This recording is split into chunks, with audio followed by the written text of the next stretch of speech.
कैसे हैं मेरे प्यारे बच्चों, स्वागत है आपका संस्कृत की कक्षा में देववाणी कक्षा 8 by Eduraise India from Amit publishing house के साथ। हम शुरू करेंगे बच्चों पाठ संख्या 5 जिसका नाम है गीतायाः उपदेशः। तो बच्चों यहाँ इस पाठ में श्री कृष्ण द्वारा दिए गीता के उपदेश हैं। चलिए शुरू करते हैं। कुत्स्त्वा कश्मलमिदं विषमे समुपस्थितम् अनार्य जुष्टुम स्वर्गम कीर्ति कर्म अर्जुन। तो श्री कृष्ण, भगवान श्री कृष्ण बोले, हे अर्जुन, तुझे इस असमय में यह मोह कैसे हो गया? क्योंकि ना तो यह श्रेष्ठ पुरुषों द्वारा आचरण करने योग्य है, ना स्वर्ग की प्राप्ति कराने वाला है और कीर्ति को बढ़ाने वाला है। यह उचित नहीं है। योगस्थः कुरु कर्माणि संग त्यक्त्वा धनंजय सिद्धय सिद्धयोः समो भूत्वा समत्वम योग उच्यते। हे धनंजय, धनंजय अर्जुन के लिए है, हे धनंजय, तू आसक्ति मोह को त्याग करके तथा सफलता और असफलता में समान बुद्धि वाला होकर योग में स्थित होता हुआ किया जाने वाले कार्यों को कर, यही एक प्रकार का योग कहलाता है। यतः प्रवृत्ति भूतानाम येन सर्वमिदं ततम, जिससे सभी प्राणियों की उत्पत्ति है, उनका अस्तित्व है। स्वकर्मणा तमभ्यचर्य सिद्धिम वंदति मानवः, जिससे सकल चराचर व्याप्त है, उसे अपने कर्म द्वारा अभ्यर्चना करके मनुष्य सफलता पाता है। सर्वधर्मान परित्यज्य मामेकम शरणम व्रज, सभी किए जाने वाले धर्मादि कार्यों को छोड़कर तू एक मेरी शरण में आ। अहम त्वाम सर्व पापेभ्यो मोक्षयिष्यामि मा शुचः, मैं तुम्हें सभी पापों से छुड़ाऊंगा, तू शोक मत कर। सुख दुखे समे कृत्वा लाभा लाभो जया जयो, सुख दुख लाभ हानि और जय पराजय में स्वयं को समान करके ततो युद्धाय युज्यस्व नैवं पापमवाप्स्यसि, और उसके बाद युद्ध के लिए तैयार हो जा। ऐसा करने पर तू पाप को प्राप्त नहीं होगा। हतो वा प्राप्स्यसि स्वर्गम जित्वा वा भोक्ष्यासि महिम, तस्मादुत्तिष्ठ कौन्तेय युद्धाय कृत निश्चयः।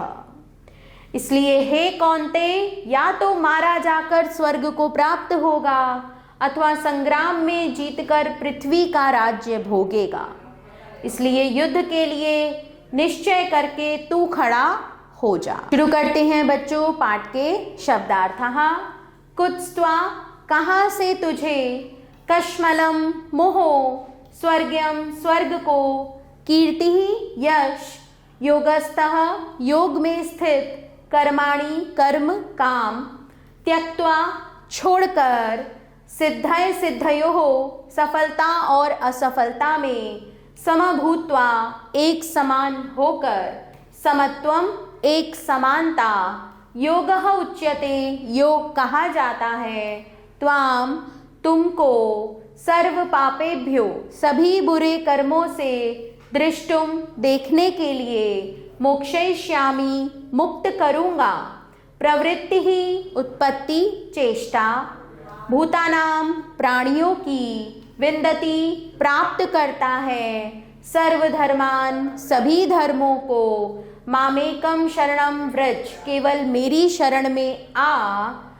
सुख दुखे सुख और दुख, समे एक समान, कृत्वा करके या समझकर, लाभा लाभो लाभ व हानि, युद्धाय युज्यस्व युद्ध के लिए तैयार हो जाओ, न पापम अवाप्स्यसि तुम पाप नहीं पाओगे, हतः मारा गया, जित्वा जीत कर, उत्तिष्ठ उठो।